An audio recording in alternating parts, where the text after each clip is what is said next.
저는 어제 오전에 가족들과 함께 영화를 보았습니다. 시간이 되기 때문에 본 것이 아니라 일부러 시간을 내어서 보았습니다. 50일의 기도 특별 기도의 기간 중이기 때문에 다른 날에는 시간 내기가 너무 어려웠습니다. 특히 주말은 목회자에게 가장 바쁜 시간이에요. 주일을 준비하기 위해서 할 일이 너무 많은 시간입니다. 그렇지만 가족들의 바람이 있었어요. 영화를 좀 같이 봤으면 좋겠다. 그래서 정말 바쁘고 힘들지만 꼭 봐야 될 만한 영화인가 봤더니 꼭 봐야 될 만한 영화인 거예요. 그래서 보러 가자. 그렇게 가족과 함께 영화를 보러 갔습니다. 가족과 함께 영화를 보러 가는 일은 소중합니다. 영화를 보는 일은 단순히 영화를 보는 그 행위가 아니라 가족과 함께 한 편의 에피소드를 만드는 일인 줄 믿습니다. 그런 가정이라 영화만 보고 와야지? 그게 아니고, 그 영화관 가면은 항상 그 옆에 뭐가 있어요? 게임장이 있어요.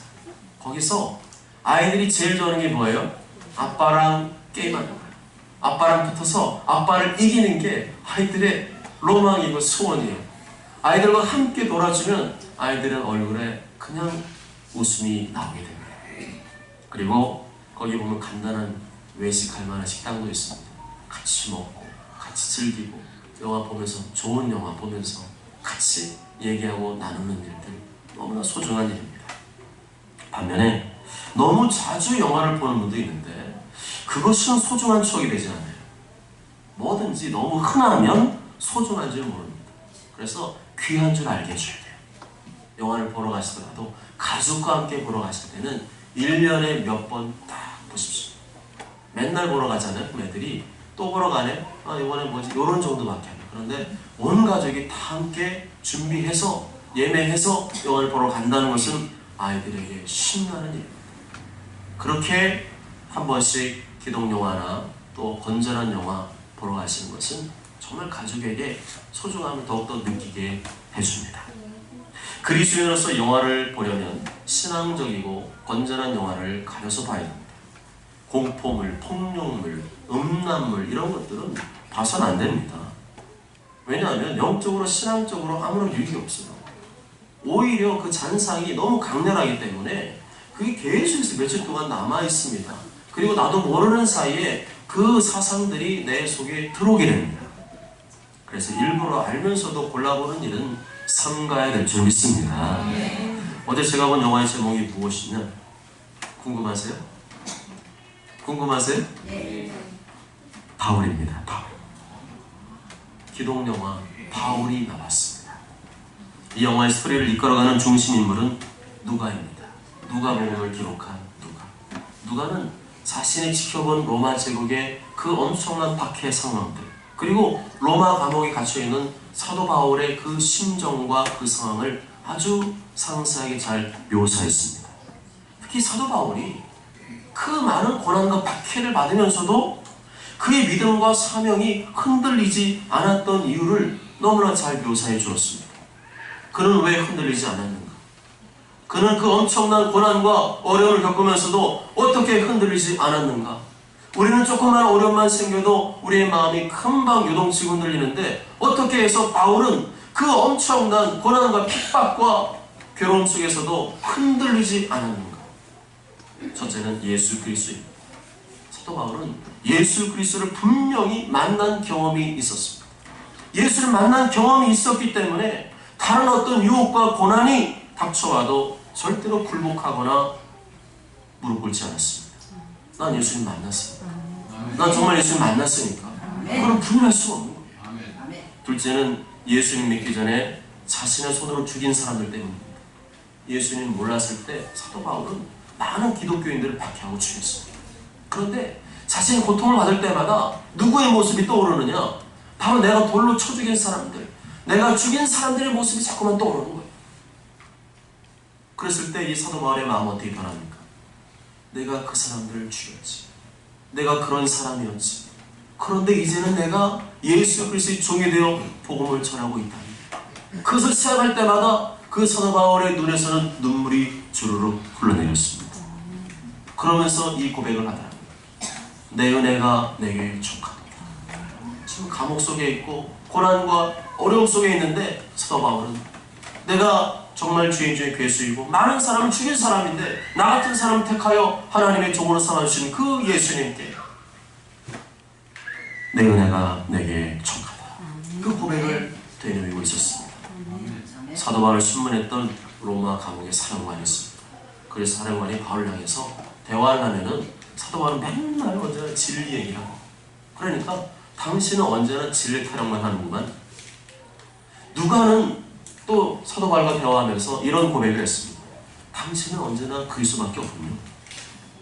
그를 반대하던 사람이든 그를 찬사하고 동력하던 사람이든 공통점은 무엇인가? 바울이라는 사람은 언제나 예수 그리스도 진리밖에 없는 사람이에요. 아멘. 아멘. 사도 바울은 예수 그리스도를 만난 이후로 자신의 뼛속까지 예수 그리스도로 가득 채웠습니다. 항상 그의 머리와 가슴 속에는 예수 그리스도 진리의 말씀으로 가득했습니다. 예수 그리스도 진리의 말씀이 사도 바울의 삶의 원동력이었던 것입니다. 한편 누가는 어떤 사람이었을까요? 성령의 감동으로 사도행전을 기록한 누가는 의사이며 또한 역사가였습니다. 아주 글씨를 잘 쓰는 사람이죠. 글을 잘 쓰는 사람이었습니다. 당시에도 의사는 아무나 될 수 있는 게 아니었습니다. 누가는 굉장한 엘리트였고 똑똑한 사람이었습니다. 그렇지만 그가 예수님 만나고 난 후로는 예수 그리스도와 복음에 자신의 모든 인생을 걸어버렸습니다. 아멘.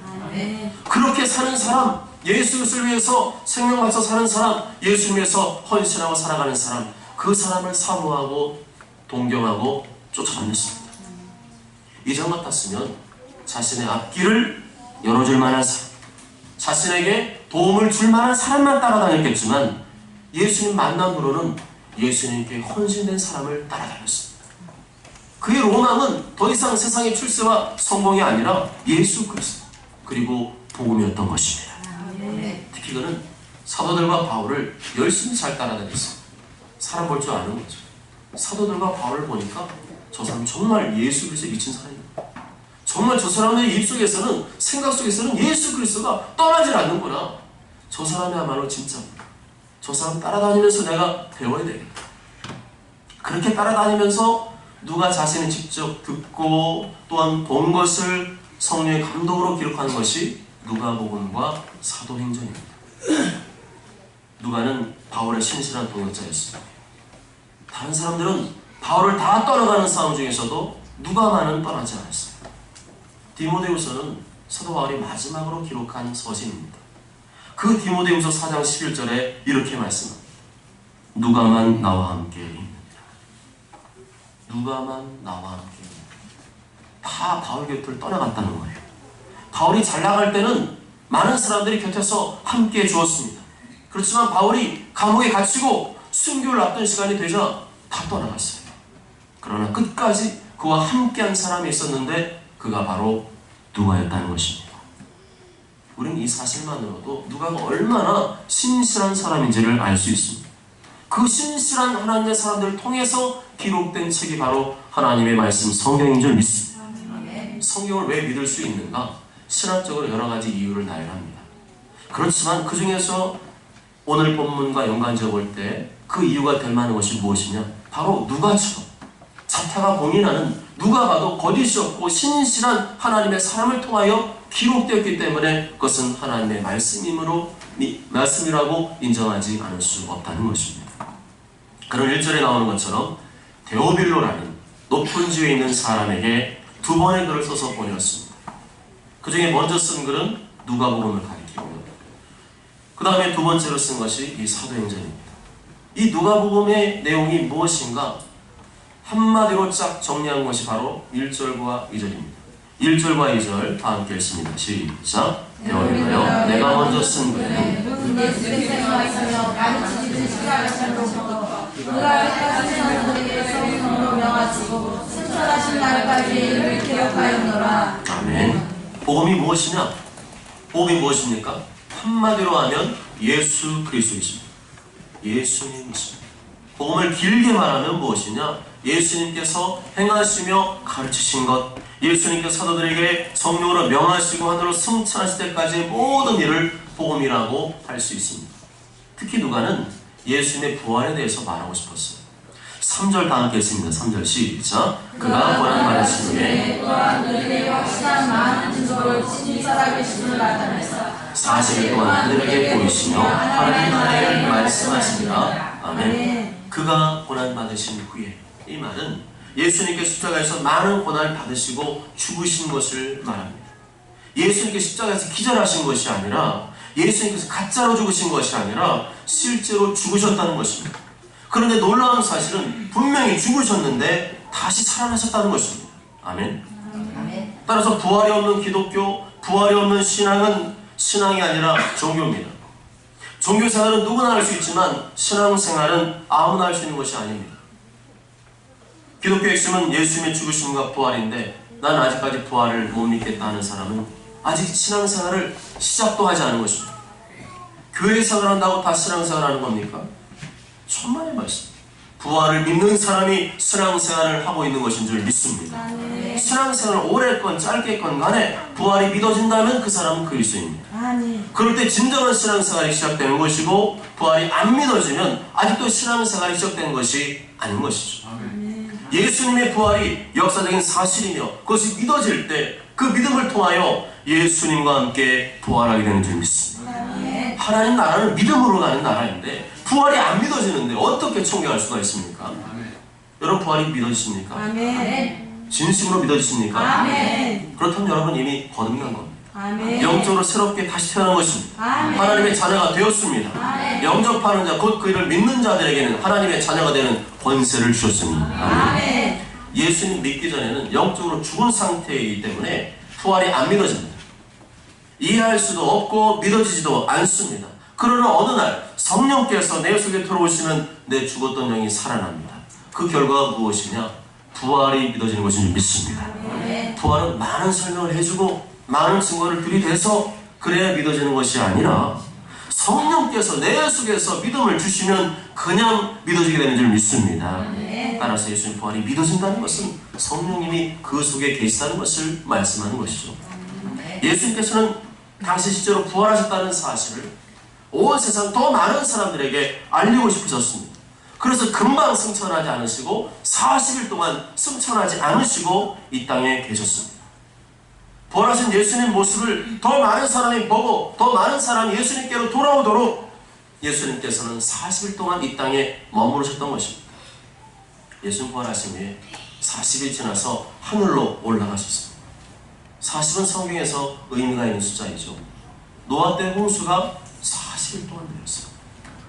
모세가 40일 동안 시내산에서 금식하며 십계명을 받았습니다. 이스라엘 민족은 광야에서 40년간 빙빙 돌았습니다. 성경학자들은 이 40이라는 숫자는 심판 숫자라고 해석합니다. 뭐라고요? 심판 숫자, 심판수.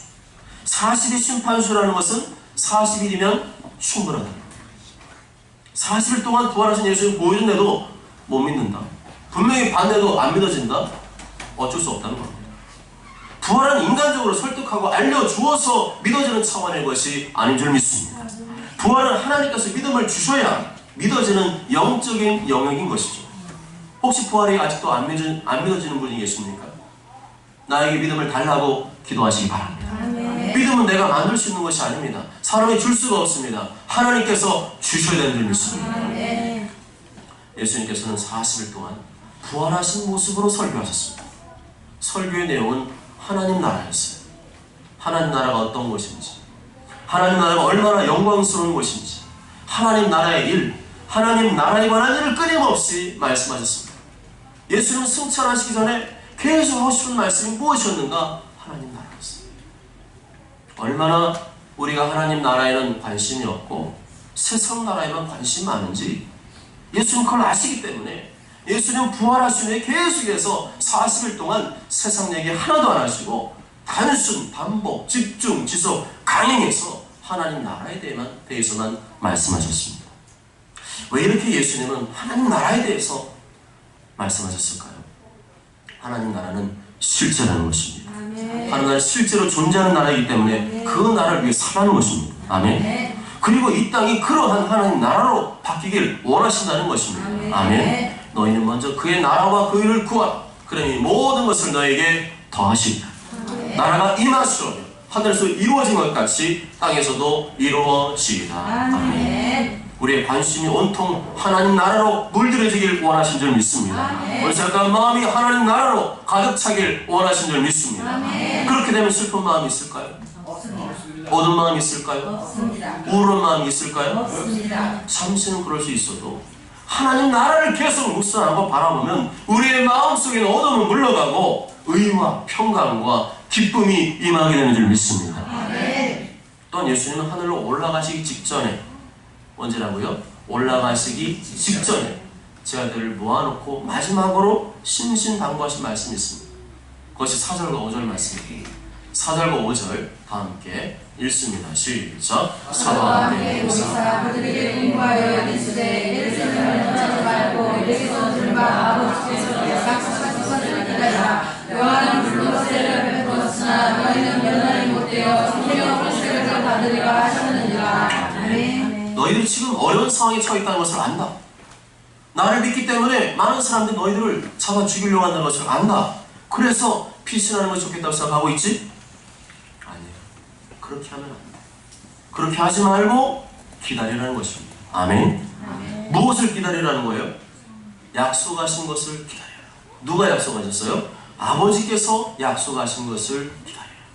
하나님 아버지께서는 당신이 약속하신 것을 이루신 줄 믿습니까? 반드시 지키신 줄 믿습니까? 성경의 모든 말씀은 하나님 아버지의 약속입니다. 그래서 이루어질 때까지 기다리는 게 중요합니다. 기다리시기 바랍니다. 기다리셔야 돼요. 기다리지 못하는 사람은 반드시 다른 쪽으로 갈 수 없어요. 기다리지 못하는 사람은 세상으로 가게 되어 있습니다. 뛰쳐나가게 되어 있습니다. 기다리지 못하는 사람은 일을 저지르고 사고를 치게 되어 있습니다. 그럼 기다리지 못하는 사람은 하나님의 예비한 은혜와 복을 경험하지 못하고 죽을 수 있다. 그래서 기다려야 됩니다. 기다리지 못하는 사람은, 인내하지 못하는 사람은 하나님이 쓰시려고 했는데 쓸 수가 없는 거예요. 신앙생활은 오랜 기다림이라고 해도 과언이 아닙니다. 메뚜기처럼 이리 뛰고 저리 뛰지 마시기 바랍니다. 요셉이 애굽에 총리되기까지, 다윗이 왕이 되기까지 13년의 시간이 흘렀습니다. 아브라함이 아들 이삭을 낳기까지 25년의 시간이 흘렀습니다. 이사야 선지자가 예수님의 탄생을 예고한 이후로 700년을 기다려서 예수님이 탄생하셨습니다. 그렇게 기다린 결과 무슨 일이 벌어졌습니까? 약속의 말씀이 이루어진 줄 믿습니다. 약속의 말씀이 이루어진 줄 믿습니다. 교회에서 성령님의 치유를 하고 있잖아요. 2시 50분에, 오후 2시 50분에 아프신 분 교회 남으시면 치유해야 됩니다. 성령님이 치유하시는데 치유받을 때 누가 치유를 받을까요? 누가 급속한 치유를 받을까요? 사모하며 기다리는 사람입니다. 당장에 급속한 치유가 안 일어나도 기다리는 사람이, 의심하지 않고 기다리는 사람이 성령의 치유를 경험한 줄 믿습니다. 지금 제자들은 상황적으로 볼 때 기다릴 만한 상황이 아니었어요. 당장 뭔가를 해야 될 만한 상황이었어요. 그런데도 하나님의 약속의 말씀을 기다리는 사람, 기다리며 끊임없이 기도하는 사람, 그 사람이 바로 하나님이 말씀하시는 바로 그 사람인 줄 믿습니다. 그럼 아버지께서 약속하신 것이 무엇인가? 5절 마지막 부분에 뭐라고 되어 있습니까? 5절 마지막 부분에 성령으로 세례를 받으라. 아멘. 요한의 물세례는 회개의 세례예요. 하나님 말씀을 들으니 내가 이러면 안 되겠다. 내가 회개해야지. 그거는 성령 세례를 받기 위한 준비 과정이라고 할 수 있습니다. 성령 세례는 이렇게 겸손히 회개하는 자에게 임하십니다. 성령 세례는 마음이 열려있는 자, 회개한다는 얘기는 하나님께 마음이 열려있는 거거든요. 그 마음이 열려있는 자에게 성령이 임하십니다. 성령님이 내 속에 임하시기를 바라는 사람, 성령님이 나의 삶을 이끌어주길 바라는 사람에게 성령이 임하십니다. 그래서 자기 잘난 사는 사람에게는 성령이 임하시지 않습니다. 성령이 임하기를 사모하지 않는 사람에게는 임하시지 않습니다. 메뚜기처럼 폴짝폴짝 뛰어다니는 사람에게는 임하시지 않습니다. 아버지 약속 말씀 묵상하며 그 말씀을 신뢰하며 그 말씀 이루어지기까지 진득하게 기다리는 사람에게 성령이 임하신 줄 믿습니다. 예루살렘 떠나지 말고 아버지께 약속하신 것을 기다리라. 그러면 성령으로 세례를 받으리라. 여기서 말하는 성령 세례는 성령으로 거듭난 중생을 말하는 것이 아닙니다. 예수님 자들은 이미 예수님을 하나님의 아들로 믿고 있었어요. 베드로는 분명히 신앙 고백을 했습니다. 주는 그리스도 살아계신 하나님의 아들이십니다. 그렇다면 예수님께서 말씀하신 성령 세례는 무엇을 말할까요? 하나님의 사명을 이루게 주시는 능력 세례를 말합니다. 성령 받고 거듭났어도 하나님의 사명을 감당하기 위해서는 반드시 성령의 능력을 받아야 된다는 것입니다. 아멘. 또한 성령 세례는 성령님이 충만하게 임하시는 것이기 때문에 다른 말로 하면 성령 충만이라고 할 수 있습니다. 성령 충만한 사람만이 하나님의 뜻과 사명을 이룰 수 있고, 성령 충만한 사람만이 자기의 삶의 영역에 하나님 나라를 세워갈 수 있다는 것입니다. 저희들은 예수님께 궁금한 것이 있었습니다. 저 어느 대학에 가면 좋을까요? 어느 직장에 취직하면 좋을까요? 어떤 사람과 결혼하면 좋을까요? 언제쯤 승진하고 월급이 오를 수 있을까요? 무슨 사업을 하면 좋을까요? 그런 게 아니었어요. 그런 것이 필요 없다는 것이 아니라 우리의 관심사가 거기에 머물러서는 안 된다는 것입니다. 우리는 예수님의 제자이기 때문에 제자되은 관심사를 가질 줄 믿습니다. 관심도 없는 일을 어떻게 합니까? 사람은 원래 자기가 관심 있는 일은 열심히 하고 관심 없는 일은 열심히 안 하게 돼 있어요. 예수님의 제자들은 이미 직업도 버리고 아버지도 버리고 전적으로 예수님만 따라다녔습니다. 그들은 적어도 그런 일반적인 세상적인 관심에 대해서 묻는 게 아니에요. 그럼 그들의 관심은 무엇이었을까요? 6절을 다 함께 읽어봅니다. 시작. 6절 시작. 그들이 모였을 때 예수께 여쭈어 주께서 예수를 나를 이때이자 하니. 야 베드로, 이것은 예수님께 꼭 물어봐. 분위기가 보니까 예수님 이제 하늘로 올라가실 것 같아. 올라가시기 전에 꼭 이거는 물어봐야 돼. 한 것이 6절. 그들이 예수님께 물은 질문의 핵심은 무엇이에요? 이스라엘 나라의 회복이었습니다. 여기에 대한 해석은 두 가지가 있어요. 제자들이 정적인 독립국가 회복을 꿈꾸고 있었다는 주장, 그리고 이스라엘의 하나님 나라가 영적으로 회복되는 것을 꿈꿨다는 주장이 있습니다.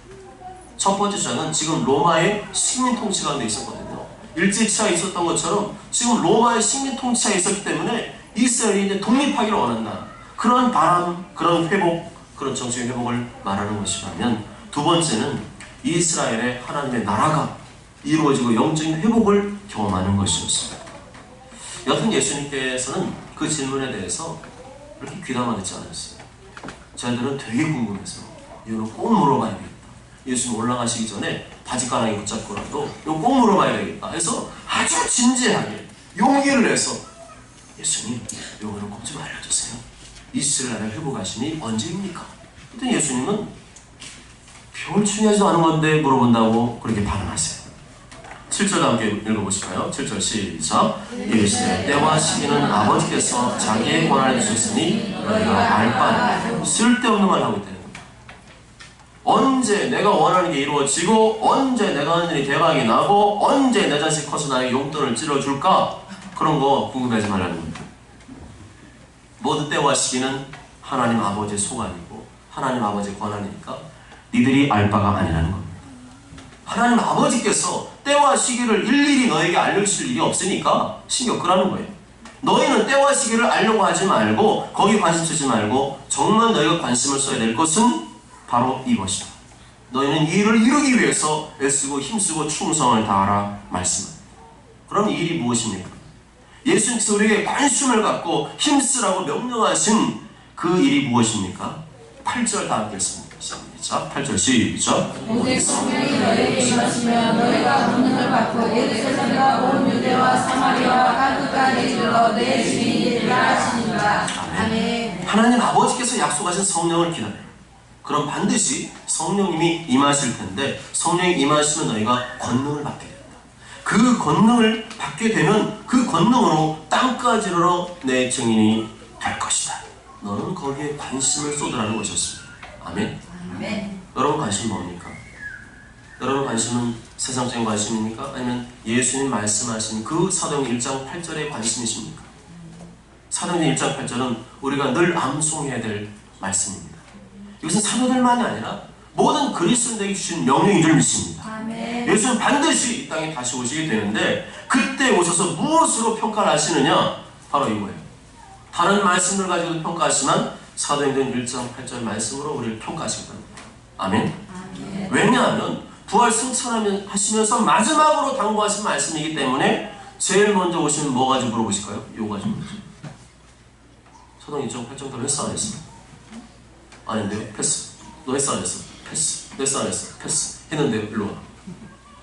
사도행 1장 8장의 말씀은 정말 우리에게 너무나 소중하고 중요하고 거기에 관심을 쏟아야 될 말씀. 아멘. 그렇다면 우리 모두는 사도행전 1장 8절을 이루는 자가 되어 줄 믿습니다. 아멘. 사도행전이 28장까지인데 29장부터는 우리가 써내려갈 줄 믿습니다. 아멘. 이것은 해도 되고 안 해도 되는 문제가 아닙니다. 반드시 해야 돼요. 만일에 할 수도 있고 안 할 수도 있지. 그런 거 있어. 믿음의 분량에 따라 다르지 뭐. 이런 분이 계시다면 그렇게 사는 사람은 그리스도인이 아닐 겁니다. 성령으로 거듭난 사람은 결코 그렇게 말할 수가 없어요. 내 안에 성령님이 계시는 사람은 언제 심장이 박동하게 될까? 컥컥 언제 심장이 힘차게 박동하게 될까요? 성령의 감동으로 기록된 하나님의 말씀을 들을 때 심장이 뛰기 시작하는 줄 믿습니다. 아멘. 그 중에서도 마지막으로 당부하신 이 말씀을 들으면 심장이 더 강하게 뛰는 줄 믿습니다. 아멘. 그래서 성령 받은 사람의 첫째 되는 관심은 사도행전 1장 8절로 가게 되어 있습니다. 사도행전 1장 8절 말씀을 이루며 살게 되어 있습니다. 아멘. 그렇게 하지 못하고 살아갈 때 예수님께 한없이 죄송스러운 마음을 갖게 되고 삶의 만족을 찾지 못하게 됩니다. 성령 받으시기 바랍니다. 아멘. 성령 받으시기 아멘. 충만함을 받으시기 바랍니다. 아멘. 성령 충만 받지 않으면 예수님 증인이 되고 싶어도 될 수가 없어요. 아멘. 내가 가득한데 뭐가 나오겠어요? 다 세상 것, 내가 원하는 육체 것만 다 나오지. 그래서 무슨 성령님이 원하시는 게 나오겠습니까? 성령 충만 받지 않으면 먹고 사는 문제에 매여 살다가 하나님 앞에 당당히 설 수 없게 될 것입니다. 그렇습니다. 그리스도는 세상 사람과 다르게 성경이 말하는 순서와 질서를 따라 살지 않으면 망가집니다. 세상 사람 막 살아도 안 망가지더라고요. 그죠? 마음대로 죄 짓고 지 마음대로 살아도 안 망가지더라고요. 그럴 때 화가 나잖아요. 그런데 그리스도인이 마음대로 살면 망가지더라고요. 엉망진창, 뒤죽박죽, 머리 아픈 일만 생기고 우울하고 슬프고 괴로운 일만 생기게 됩니다. 그러므로 성경 말씀을 따라, 특별히 사도행전 1장 8절 말씀을 따라 성령 충만 받아 땅까지로 예수님의 증인되는 삶을 사시길 바랍니다. 아멘. 예수님 다시 오셔서 반드시 사도행전 1장 8절 말씀을 가지고 우리를 심판하실 것입니다. 아멘. 여러분 자신 있습니까? 자신 있어요? 예. 그냥 이렇게 살아도 내가 예수 앞에서 당당할 자신이 있습니까? 그럼 그렇게 사십시오. 그러나 사도행전 1장 8절에 합당하지 않은 삶은 거짓된 자존심과 거짓된 자신감과 거짓된 당당함임을 잊지 마시기 바랍니다. 아멘. 그럼 예수님 말씀하신 예루살렘과 온 유대와 사마리아 땅끝은 무엇을 말할까요? 내가 살고 있는 지역부터 살고 있지 않은 지역으로 확장되고 있음을 말합니다. 성령이 임하시면 내 지역에만 관심을 갖지 않는다는 겁니다. 아멘. 내가 살고 있는 지역, 내가 아는 사람에게만 복음을 전하면 되는 것이 아니라 안성 복음화, 민족 복음화, 세계 복음화를 감당해야 될 줄 믿습니다. 아멘. 우리가 지역 전도만 하면 되는 것이 아니라 세계 선교도 감당해야 될 것을 주님이 말씀하는 줄 믿습니다. 아멘. 안성도 복음화 못 시켰는데 세계 선교는 무슨 세계 선교? 이게 마귀예요. 마귀는 하나님 말씀을 약간씩 바꿔서 불순하게 합니다. 대놓고 불순한 사람은 말할 것도 없죠. 그런데 자기 합리화시키면서 말씀을 약간씩 바꾸는 게 이게 사단의 역사입니다. 또한 이것은 시간적인 순서가 아닙니다. 여기 한 다음에 다 되면 거기 하고 그 다음 또 아니에요. 순차적으로 하라는 말이 아니라 동시에 하라는 것입니다. 여기도 하고 거기도 하고. 아멘. 지역전도 하고 세계전도 감당하라. 그것이 바로 주님된 줄 믿습니다. 아멘. 이건 동시에 가야 되는 겁니다. 이것은 교회가 크든 작든 해야 될 줄 믿습니다. 아멘. 믿음이 크든 작든 해야 되는 줄 믿습니다. 아멘. 이 말씀 예수 믿어 구원받은 모든 사람 반드시 해야만 된다고 하는 예수님의 엄중한 명령인 줄 믿습니다. 아멘. 그렇다고 어거지로는 하지 마십시오. 어거지로는 하지 마세요. 생색내며 하지 마십시오. 교회적으로 이렇게 합시다 광고하는 거 외에 개인적으로 생색내지 마세요. 남에게 보이는 것만 골라서 하지 마세요. 그게 바로 생색내는 거예요. 하나님의 영광을 감춥니다. 그렇게 인간적으로 열심을 내는 것은 또 다른 죄를 짓는 것입니다. 내 영광, 내 이름을 추구하는 것이 사단의 속성입니다. 예수님은 하나님의 일을 생각하지 않고 자꾸만 사람의 일, 인간의 생각으로만 가득 찬 배도를 향해서 이렇게 선포했습니다. 사탄아, 내 뒤로 물러가라. 너는 나를 넘어지게 하는 자다. 네가 하나님의 일을 생각하지 않고 도리어 사람의 일을 생각하는도다. 베드로는 예수님 위하는 척했어요. 예수님 그 고통받으시면 안 돼요. 예수님 힘드시면 안 돼요. 십자가 안 지시고 나으시는 방법 있잖아요. 그게 바로 사단의 생각이라는 것입니다. 하나님의 일을 하면서도 자기 영광, 자기 이름 내세우길 원하는 사람이 있다면 그 사람은 생생면이고, 생생면이 바로 사탄이라는 것입니다. 예수님은 뭐로 하라고 그랬어요? 성령의 권능으로 하라고 했습니다.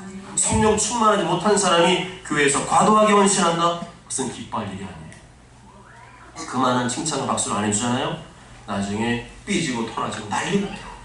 교회에 시험거리를 줄 수가 있어요. 성령의 권능으로 하시기 바랍니다. 성령 충만함 하시기 바랍니다. 성령 충만하면 내가 사라지고 예수님만 높이게 됩니다. 성령 충만하면 생생나지 않고 하나님께만 영광을 돌리게 되는 줄 믿습니다. 이 말씀 마치시고 예수님이 하늘로 올라가셨습니다. 놀라운 광경이었죠. 아이언맨처럼 로켓 부스터를 장착하고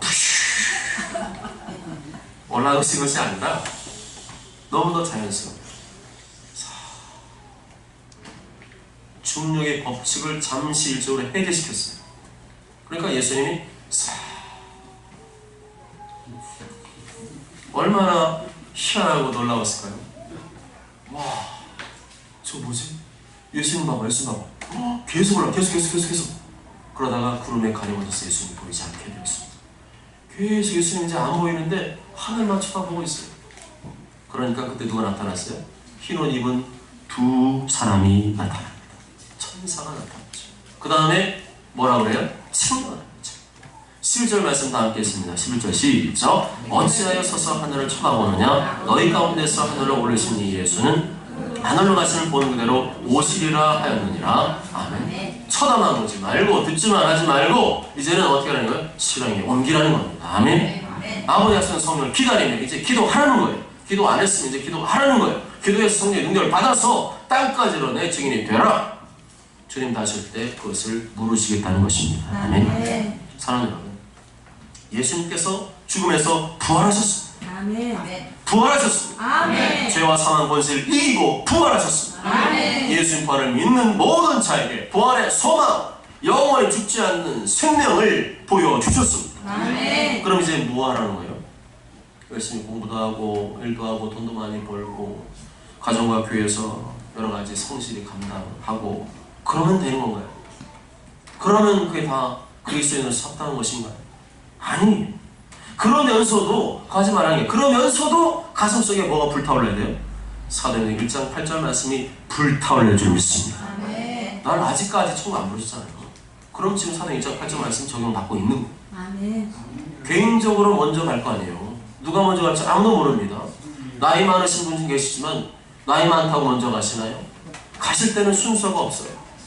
그래서 우리는 누구라도 지금 이 시간 사도행전 1장 8절 말씀을 암송하고 그것을 이루기 위해서 기도하고 애써야 줄 믿습니다. 누가 사도행전 1장 8절 말씀을 이룰 수 있을까요? 세상 사람이 대신해 준다면 돈 주고 하면 되겠죠. 가서 성령 받아서 너 가서 땅까지 증인돼.